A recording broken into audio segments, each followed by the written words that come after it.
앞으로 2년간 저희 민주언론 시민연합을 책임질 공동대표 두 분 중에 한 분이시고 지금 상임대표를 맡으신 김서중 상임대표님을 오늘 만나는 날입니다. 네. 네, 반갑습니다. 저는 오늘 이거 인터뷰를 진행하게 된 저도 신임입니다.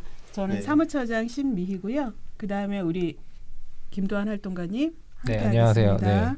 상임대표를 맡은 소감을 짧게 그래도. 좀 더 저보다 젊은 사람들이 대표를 맡아서 활기차게 민원연을 함께 움직여 나가는 그런 것이 바람직하지 않을까 이런 생각은 했어요. 그런데 여러 가지 사정상 지금 제가 과도기인 것 같습니다. 그래서 제가 어쩔 수 없이 맡았고요. 그렇지만 다들 알다시피 민원연은 그냥 간단한 조직은 결코 아닙니다. 사실 민원연이라는 게 1984년에 만들어질 때부터 아주 엄혹한 시절에 어쩌면 그분들은 자신 인생을 걸고 민원연을 만들었을 수 있어요. 그리고 만들어지고 난 다음에 지금 30년이 넘었지 않습니까? 네. 이제 40년 앞두고 있는 정도인데 민원연이라는 조직은 그만큼 우리 사회에 꿋꿋하게 뿌리를 내리고 있는 그리고 우리 사회 언론 개혁에 실질적으로 활동을 해왔던 조직입니다. 그러니까 당연히 제가 마음의 부담이 없을 수 없죠. 그런 부담이 있지만 그래도 어떤 면에서 생각하면 그냥 스스로 합리화하기에는 선배들이 해온 그런 일들을 네가 차례가 됐으니 한번 좀 맡아라 하는데 제가 안 하겠습니다. 이럴 수는 없는 문제인 것 같습니다. 그래서 맡았고 그만큼 좀 책임감을 가지고 저에게 주어진 일은 충실하게 하겠다 그런 정도의 마음 자세를 갖고 있습니다. 사실 제가 대표님 뵌 것도 30년 가까이 되니까요. 그렇죠. 네, 처음 만난 게 제가 90년대 초반인데 민원연의 이 변화 성장과 함께했다 이렇게 네. 해도 과언이 아닌데요. 처음 민원연과 어떻게 이렇게 인연이 되신 거죠? 그러니까 서울 민원연에서 활동한 것만으로 30년은 아니고 광주 전남 민원연 그 당시는 민원연이라는 표현을 안 썼기 때문에 광주 전남 언론운동협의회 민주언론운동협의회 그래서 네. 광주 전남 민원협이라고 하는 것이 92년에 만들어져요. 네. 92년에 만들어질 때 그때 합류해서 그러다가 98년에 성공회대로 옮기게 되는 바람에 서울에 왔고 서울에서 광주 전남 민원연 활동을 하기는 어려우니까 서울 민원연에서 활동하라는 선배의 권유에 어차피 제가 언론운동에 열심히 하겠다는 생각이 있었고 서울에 와서 서울 민원연에 합류하게 된 거죠. 김서중 저희 대표님이 오랜 동안 저희 민주언론 운동 협의회 시절부터 지금 민주언론 운동 시민연합, 민주언론 시민연합까지 쭉 함께 하시니까 사실 이분의 본업은 교수십니다. 네, 언론학자신데요. 그래서 그 언론학 미디어 관련한 전공하시는 분들이 사실 학회도 새로 네. 젊은 분들끼리 만들었던 지금은 이제 한국 언론정보학회. 네, 그것도 이제 새로 만드시는 산파 역할을 했고. 그거는 정말로 제가 같이 처음 만들 때 네. 시작한 겁니다. 한국사회언론연구회에 소속되었던 연구자들 네. 중에 저는 아까 광주 전남에서 시작했다 그랬잖아요. 네.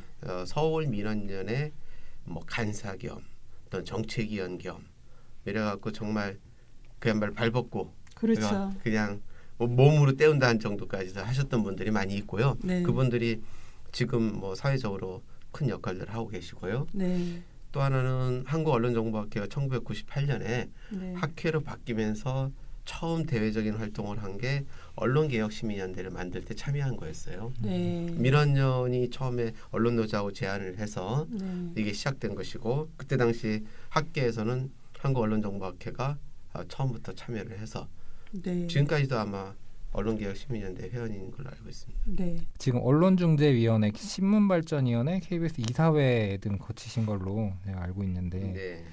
기억에 남는 활동 있으신지? 언론사와 언론 피해자들 사이에 어떻게 협의를 해나가는가를 고민하는 거였고 저도 그랬고 그러나 그것을 지금 굳이 얘기할 정도는 아닌 것 같고요. 신문발전위원회는 노무현 정부 당시에 사실 언론개혁 분위기 아까 언론개혁시민연대 얘기했지 않습니까? 네. 그 언론개혁시민연대가 했던 가장 중요한 것 중에 하나가 당시에 신문을 기율하는 정기간행물에 등록등이라는 법률이 있어요. 그것을 개정해서 언론이 정상화되도록 해보자라는 운동이 핵심이었고 그것이 미완이나마 하여튼간 법이 개정됐고 거기에 핵심 중에 하나가 신문 발전위를 통해서 우리 사회에 쇠락해가는 신문이 언론으로서 제대로 기능할 수 있도록 돕자 이런 거였고 그걸 하는 기구가 신문 발전위원회였어요. 사실은 우리 사회에 뭐 누구를 규제하고 이런 게 아니라 도와줘서 어떻게 잘해보자는 거니까 굉장히 의미 있는 조직이었다 나는 생각하는데 그것이 좌초했다. 저는 그렇게 나중에 평가해요. 뭐 열심히 했지만 왜 그렇게 평가하냐면 조선중앙통화가 이것을 정파적으로 해석해서 계속 비판했을 뿐만 아니라 신청 자체도 안 했어요. 네. 이게 어떤 작은 언론만 지원하겠다는 게 아니라 조선중앙통화처럼 큰 언론도 정말 그게 제대로 하면 한다면 지원하겠다 한 거였는데 아예 그래 버렸기 때문에 보이콧을 했죠. 사실상 자초를 했고 그런 점에서 좀 아쉬웠다. 왜냐하면 그때 이게 정파적으로 해석하지 않고 우리 사회에서 신문이라는 언론이 왜 필요한가? 신문이라는 언론이 언론 시장 전체에서 경쟁력이 일어가지만 그러나 민주주의에서는 굉장히 필요한 매체이기 때문에 어떻게 전향적으로 바람직하게 지원할까? 이걸 함께 고민했으면 네. 우리 언론의 전체적인 그 상태는 지금보다 훨씬 나았을 거다라는 그러네요. 아쉬움이 있습니다. 네. 이게 신문발전의 활동이 그런 점에서 기억이 남고요. KBS 이사회는 아까 잠깐 얘기했지만 박근혜 정부 당시에 사실 정권의 요구들에 거부하지 못했던 당시 KBS의 이사들과 네. 네. 그리고 그 이사들의 행태에 분노하고 그리고 사장의 행태에 분노해서 저항했던 언론인들이 기자를 못하거나 아니면 전출되거나 뭐 이런 여러 가지 피해를 겪었어요. 네. 그리고 언론 보도가 잘못됐다고 항의했다가 뭐 징계받고 이런 상황을 해결해야 될 시점에 제가 이사를 한 거죠. 그게 뭐 그 특명을 받고 한 건 아니지만 네. 딱 그 시기였고 그래서 나름대로 사장이 잘못하고 이제 그 사장이 잘못한 걸 제대로 지적하지 않는 이사들이 나가라라고 노조가 요구했고 그래서 몇 사람이 나가게 되고 그러고서는 제대로 사장을 뽑는 그런 일이 했죠. 그럴 때 사장을 뽑는 방식과 관련해서 많은 고민을 했는데 제가 먼저 제안한 건 아니었지만 그리고 우려도 얘기했지만 결과적으로는 좋은 사장 선임 제도가 KBS에 지금 관행적으로는 정책돼 있어요. 네. 법으로는 아직 그게 입법화는 안 됐지만 말하자면 시민들이 사장 선출에 참여하는 방식인 거죠. 이거는 굉장히 혁명적이다라고 볼 수 네. 있어요. 촛불 집회 당시에 지금은 참 고인이 돼서 너무 안타까운 이용마 기자가 왜 공영방송의 사장은 정권이나 아니면 권력을 가진 사람들이 뽑느냐. 공영방송은 공영방송이니까 시민들이 뽑아야 되지 않냐 이런 얘기를 했어요. 네. 그 취지를 민원연이 받아들여서 민원연이 그 내용을 담은 법 개정안을 내놨고 그 개정안을 내놓은 것이 지금 현재 계류돼 있어요 국회에. 네. 그런 상태에서 KBS에서 그걸 말하자면 한번 실험을 해본 거죠. 저는 아까 말씀드린 대로 언론중재의 신문발전에 다 나름대로 의미가 있지만 KBS 이사로서 사장을 바꿨다가 아니라 시민이 참여하는 방식으로 사장을 바꾸는데 내가 그 현장에 있었다. 네. 그게 자체가 굉장히 의의를 둡니다. 세월호 특조위 위원을 추천할까 하는데 네. 동의하느냐라는 옛날 우리 민원연 공동대표를 맡으셨던 박성원 대표께서 그 언론 쪽에 추천이 필요한데 혹시 어떻게 생각하냐? 라고 처음 말씀하셨을 때 저한테 처음 말을 꺼내셨을 때 뭐 그냥 15초 뭐 이렇게 얘기하는데 사실은 그보다 더 짧게 해보겠습니다 했어요. 제 인생에서는 아주 특별한 결정이었습니다.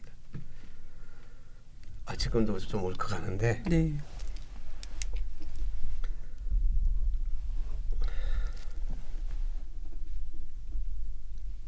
(4월 16일) 날 네. 우리도 다 아는 전원구조 네. 그 오보 때문에 저도 마음이 편했어요. 네. 순간. 그리고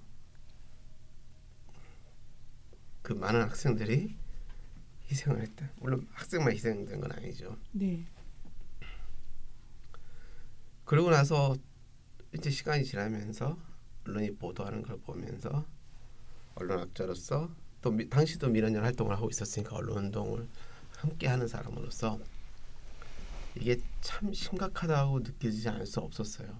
네. 그래서 어디 가서 언론학을 전공했다고 말하는 것 자체가 부끄러울 정도였고, 그래서 제가 그 당시에 뭐 민개혁 활동이라는 거 하다가 그래서 밖에 나가서 기자회견이나 뭐 이런 거 하게 되면 제일 먼저 하는 말이 언론을 전공한 사람으로서 미안합니다 라는 말부터 시작을 했어요. 사실 세월호 보도가 우리 사회에 언론이 갖고 있는 문제점을 그런 말 하나의 전형적인 사례로 보여줬다고 보는데, 또 하나는 우리 사회에 지금 언론이 갖고 있는 문제 중에 하나는 상업 언론입니다. 언론이라는 게 뭐 다 개인 사형 언론들이니까 돈을 벌고 하는 것들은 불가피하지만 언론의 질을 너무 떨어뜨려 놨다는 거예요. 그러니까 정파적으로 의도적으로 왜곡하지 않은 언론들조차도 언론에서 우리가 얻어야 될 정보 또는 어떤 기사의 수질 이런 것들을 지금 우리 언론들이 충족시키고 있는가, 아니면 역으로 언론이면 해서는 안 되는 그런 보도를 하고 있는 거 아닌가, 이런 생각이 들고요. 많은 분들이 지적하지만 도대체 사실이면은 보도해도 되는가, 진실하고 동떨어져 있거나 오히려 진실을 가릴 수 있는 사실을 보도하면서 언론으로서는 창피하지도 않은가.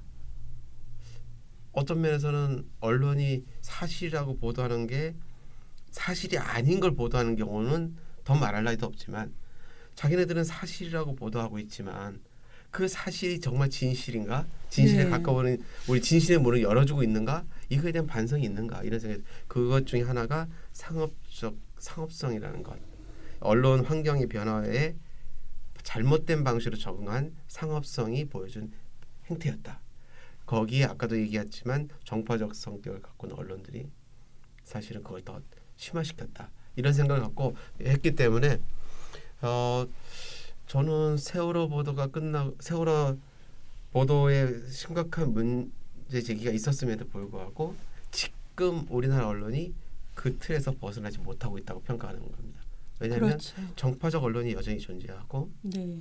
또 상업성에 끌려가고 있는, 그래서 청운의 꿈을 꿈고 기사 한번 내보겠다 했던 그 기자들에게 자괴감을 심어주는 언론들의 행태, 네. 그 속에서 그런 언론들이 지금 우리 사회 언론의 다수를 차지하고 있다는 게 심각한 문제이고, 따라서 굉장히 좋은 기사, 좋은 네. 프로그램, 그리고 나름대로 완벽하진 않지만 우리가 좋게 평가할 수 있는 언론사들이 있음에도 불구하고 그런 언론사, 그런 기사, 그런 프로그램들이 가릴 정도로 네. 우리 사회 언론 전체에서 언론의 근본적인 문제가 지금 있다.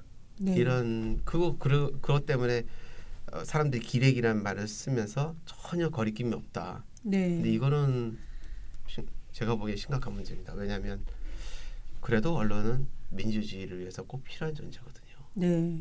그런데 언론에 대해서 이렇게 부정적인 인식만 있는 게 결국 사회 전체를 해서 무슨 긍정적인 결과를 초래할 수 있을까, 할 수 있을까, 이런 어려움이, 걱정이 있습니다. 네. 도대체 어떻게 해야 언론 개혁이고 뭘 해야 되냐, 네. 그런 거에 대한 저희가 진짜 꼭 해야 되는 과제, 뭘 어떻게 해야 될까라는 그런 무엇부터 거에 해야 될까? 무엇부터 해야 아까도 될까. 얘기했지만 언론이 존재할 필요가 있다라는 거를 사람들이 느끼게 하는 것, 그 과정에서 어떤 방법이 필요하든 간에 그게 목적일 수 있겠다고 생각을 해요. 언론 개혁의 목적. 옛날에는 언론 개혁이라는 게 좀 단순했어요. 언론이라는 거는 정말 우리 사회에 중요한 존재로 있고, 권력은 언론을 탄압하려고 하고, 언론사는 저항을 못하고, 소수의 언론인이 저항하다가 잘려나가고, 그러니까 언론한테 자유를 줘라, 그러면 다 해결될 것 정도 됐어요. 근데 지금은 언론한테 자유가 어느 때보다도 많이 주어지고 있고, 그리고 차고 넘치는. 전 세계에서도 우리나라 언론 자유지수는 올라가고 있고 네. 사실은 뭐 이 정도면 언론 자유가 충분하다고 얘기할 정도까지 와 있어요. 그런데 언론 개혁이 여전히 필요하대요. 그건 뭐냐면 언론이 아까도 말씀드린 것처럼 왜 존재 필요가 있는가를 사람들한테 입증하기 위한 자구적 노력은 없는 상태에서 언론 자유만 주어졌다. 나는 그렇게 봐요. 그래서 지금 언론은 한편에서는 언제든지 또 언론을 탄압할 수 있는 세력이 나타나서 탄압할 수 있기 때문에 네. 첫 번째로는 언론의 자유나 표현의 자유나 이런 것들 또는 언론사 내에서의 내적 자유 이런 것들을 조금 더 안정적으로 보장하기 위해서 제도가 필요하다. 두 번째로는 그러면 그렇게만 해주면 다 되느냐? 언론인들 스스로도 반성이 필요하다. 뭐 아예 언론답지 않게 활동하는 언론들은 말할 것도 없고 그런 언론들까지 사회가 다 바꿀 수는 없다고 봐요. 네. 적어도 우리 사회에 영향력이 큰 주요 언론들은 지금 내가 언론인으로서 제대로 활동하고 있는가 이런 반성을 해야 된다고 봅니다. 네. 사실은 우리는 외부로부터 주어지는 어떤 압박에 대해서 그러지 말라고 막아주고 그걸 제도화해서 방지하자라고 얘기했죠. 네. 그런데 언론인들이 언론의 자유가 주어지면 제대로 활동할까에 대해서 우리는 사실 고민을 덜한 측면이 있습니다. 언론인 스스로도 그래요. 언론인들 마음은 언론인으로서 제대로 활동하고 싶다는 마음이 있을 수도 있어요. 네. 근데 어떻게 해야 제대로 활동하는 거지? 내가 만약 이 복잡해진 사회에서 옛날처럼 독재 반독재만 있었던 게 아니라 정말 복잡해져서 그런 사회 속에서 내가 이 사안을 제대로 보고 있는가를 스스로 내가 그만 보고 있을 만한 능력을 갖췄나? 또 보고 있나? 이런 것들을 스스로 자성하는 게 정말 필요한 시기가 된 거예요. 네. 언론인들이 못나서가 아니라 언론이 더 해야 되는 거죠. 채널이라도 300번대로 빼달라 이런 얘기까지 하면서 많은 당부를 하는데 진짜 이 종편 문제 이 부분 어떻게 저희가 대응할 수 있을까요? 방송통신위원회가 네. 그 허가나 승인권을 갖고 있으니 제대로 사용해야 된다. 근데 방통위원회가 고민스러울 수도 있다고 봐요. 왜냐하면 네. 우리나라 법제도가 완벽하지는 않거든요. 네. 모든 법이 완벽하진 그래서 않죠. 네.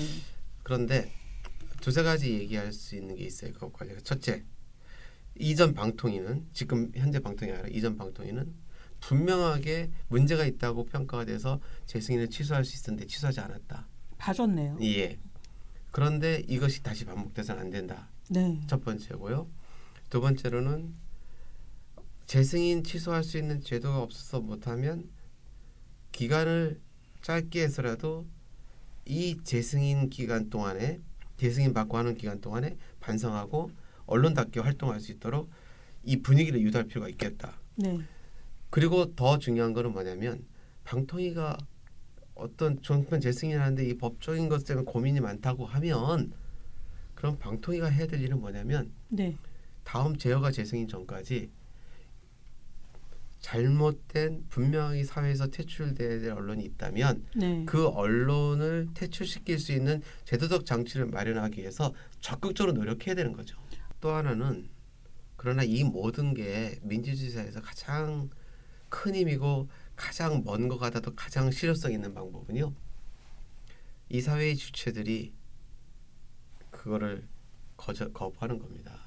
우리는 종편이 잘못됐다는 얘기를 하지만 종편이 잘못된 부분의 구체적인 부분을 조금 더 알고 그것의 진실이 뭔가를 알아서 그걸 가지고 종편의 잘못된 정보를 전달하는 사람한테 이게 진실이야 라고 얘기할 준비를 깨어있는 시민은 갖춰야 돼요. 네. 그런 노력들이 필요하다고 봐요. 제가 평소에 하는 얘기로 민주주의는요. 거저 얻어지는 제도가 아니에요. 민주주의만이 아니라 네. 유토피아, 즉 우리가 정말 이상향으로 생각하는 모든 것들은 수없이 많은 사람들의 노력으로 얻어졌기 때문에 가치가 있고 그만큼 우리에게 좋은 거예요. 그런 의미에서 깨어있는 시민들은 노력을 해야죠. 좋은 언론이 필요하면 좋은 언론이 가능한 사회를 만들기 위해서 아까 말한 여러 가지 노력이 있을 수 있겠죠. 좋은 언론 봐주기도 하고 나쁜 언론이 왜 잘못인가를 알기도 하고 주변 사람들한테 그런 점에서 충분히 설명할 수 있는 능력을 갖추려고 노력하기도 하고 네. 바쁘고 힘들지만 깨어있는 시민은 민주주의를 위해서 내가 기여하고 노력하면서 살아야 민주주의 혜택을 받을 수 있다라는 사실을 꼭 한 번쯤 생각해 봤으면 좋겠어요. 정말 민주언론 시민연합 회원들은 정말 깨어있는 시민의 대표 주자들이라고 생각을 합니다. 네, 우리 회원분들이 또 회원분들께 네. 당부하고 싶은 말씀 있으시면 해주십시오. 사실 제가 대표를 맡았지만 네, 대표 이전의 회원으로서 네, 민원연의 회원인 것을 사실 자랑스럽게 생각하고요. 네, 이건 뭐 카메라 앞이라서 하는 얘기가 네. 아니라 정말 자랑스럽게 생각하고 대표로서 제가 해야 될 일이 있다면 회원으로서 부끄럽지 않게 열심히 해볼 생각입니다. 네, 네, 더불어서 회원의 한 사람으로서 같은 회원인 다른 분들께 네, 제가 말씀을 드리면 민원연에서 말하는 언론인 개혁이 뭘까?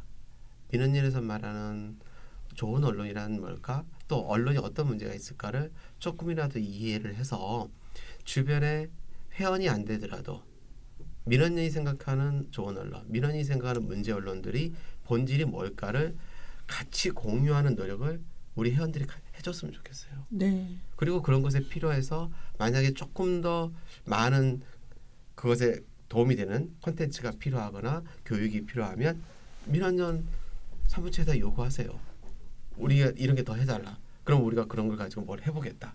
네, 이런 것들을 하는 그래서 회원이 후원해주는 객체가 아니라 사실은 민원연의 시민 언론운동을 함께하는 주체로서 뭐를 사무처도 더 해줄 수 있고 시민들은 뭘 더 기여할 수 있을까를 같이 고민하는 그런 조직이 됐으면 좋겠다는 생각을 합니다. 네. 사실 오늘은 한국 언론과 민주주의의 한 그 언론 특강을 듣는 자리 같았습니다. 그래, 고맙습니다. 네, 그 언론 개혁이 되는 그 날까지 저희 회원 여러분 함께 해주시고 저희도 함께하고 우리 대표님 그 앞에서 네. 항상 함께 하겠습니다. 네, 오늘 인터뷰 감사합니다. 네, 감사합니다. 고맙습니다.